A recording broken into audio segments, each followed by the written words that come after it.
જનમત ન્યૂઝમાં આપનું સ્વાગત છે। 26 જાન્યુઆરી 2026ના રોજ સમગ્ર દેશમાં 77માં પ્રજાસત્તાક પર્વની ભવ્ય ઉજવણી કરવામાં આવી રહી છે। બરોડા પબ્લિક સ્કૂલ દ્વારા દેશભક્તિ અને પર્યાવરણ સુરક્ષાના સંદેશ સાથે પ્રજાસત્તાક પર્વ ઉજવાયો। આ કાર્યક્રમમાં મુખ્ય અતિથિ વિશેષ તરીકે રિજનલ કોમ્યુનિટી સાયન્સ સેન્ટરના ડાયરેક્ટર શ્રી જીતેન્દ્ર ગવળી ઉપસ્થિત રહ્યા હતા। દર્ભાવતીના ધારાસભ્ય શૈલેષભાઈ મહેતાના હસ્તે ધ્વજ વંદન કરવામાં આવ્યું હતું। રાષ્ટ્રગીતના ગાન સાથે ઉપસ્થિત સૌ નાગરિકોએ તિરંગાને સલામી આપી હતી। આઝાદીના અમૃતકાળમાં પર્યાવરણની જાળવણી એ જ સાચી રાષ્ટ્રભક્તિ છે એવું શ્રી જીતેન્દ્ર ગવળીએ જણાવ્યું હતું અને વધુમાં વૃક્ષારોપણ તથા તેની જાળવણી પર ભાર મૂક્યો હતો। શાળાના અને વિદ્યાર્થીઓ દ્વારા આકર્ષક પરેડ તથા વિદ્યાર્થીઓના સાંસ્કૃતિક કાર્યક્રમોએ સૌનું મન મોહી લીધું। કાર્યક્રમમાં ટ્રસ્ટી મીનાબેન મહેતા, આચાર્ય ગાયત્રીબેન વ્યાસ, શિક્ષકો, વિદ્યાર્થીઓ અને વાલીઓ મોટી સંખ્યામાં હાજર રહ્યા હતા।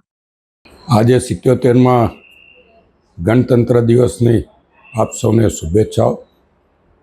પૂર્વ વિસ્તારની બરોડા પબ્લિક સ્કૂલમાં આજે રાષ્ટ્રધ્વજ ફરકાવવાની સાથે સાથે એક અલગ જ થીમ પર વિદ્યાર્થીઓએ નાટક દ્વારા અને સાથે સાથે ડૉક્ટર જીતેન્દ્ર ગવલી દ્વારા પર્યાવરણ વિશે જે સમજ આપવાનું આવી ખૂબ જ સુંદર થીમ કે આઝાદી તો આપણને મળી, પણ હવે આપણી જે દેશ પ્રત્યે ફરજ છે કે આ પૃથ્વી પ્રત્યે ફરજ છે એ આપણી પ્રકૃતિને સાચવી રાખવાની છે, ગ્રીનરી ડેવલપ કરવાની છે, શુદ્ધ હવા, ચોખ્ખાઈ, એ જે આપણા વડાપ્રધાનશ્રીએ કીધું છે એક પેડ મા કે નામ, અને સાથે સાથે સ્વચ્છ ભારત મિશન દ્વારા જે વડાપ્રધાનશ્રીએ આપણને શીખવાડ્યું છે એ પ્રમાણેની થીમ ઉપર આજે અહીંયા આગળ રજૂઆતો કરવામાં આવી।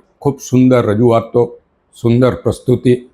હું શાળાના તમામ શિક્ષકો અને આમાં ભાગ લેનાર તમામ વિદ્યાર્થીઓને અભિનંદન આપું છું, શુભેચ્છા આપું છું ને ફક્ત આ થીમ પૂરતું નહીં પણ આની પર વાલી અને બાળકો અમલ કરે અને આપણે ફરીવાર કોવિડ જેવી પરિસ્થિતિમાં ના મુકાવવું પડે એ માટે પણ આપણે પ્રયત્ન કરવો જોઈએ અને વડાપ્રધાનશ્રીની સૂચનાને માન આપીને દરેક પોતાના ઘર આંગણે એક વૃક્ષ રોપે અને સ્વચ્છતા ઉપર પોતે જાતે જાગૃત થાય અને લોકોને જાગૃત કરે એ પ્રમાણેની આજના દિવસે સૌ પાસે અપેક્ષા રાખી સૌને આજના ગણતંત્ર દિવસની ખૂબ ખૂબ શુભેચ્છા। હું ડૉક્ટર જીતેન્દ્ર ગવળી, હું વડોદરામાં પર્યાવરણલક્ષી કાર્યક્રમો કરું છું।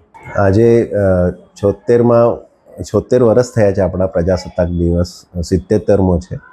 એના ઉપલક્ષમાં એક નવા થીમ સાથે કે પર્યાવરણને જે રક્ષણ કરે, જતન કરે એ એક સૈનિકનું કામ ભજવે છે અને પર્યાવરણના મહત્ત્વને આધારિત એવું બરોડા પબ્લિક સ્કૂલમાં મને ચીફ ગેસ્ટ તરીકે બોલાયો।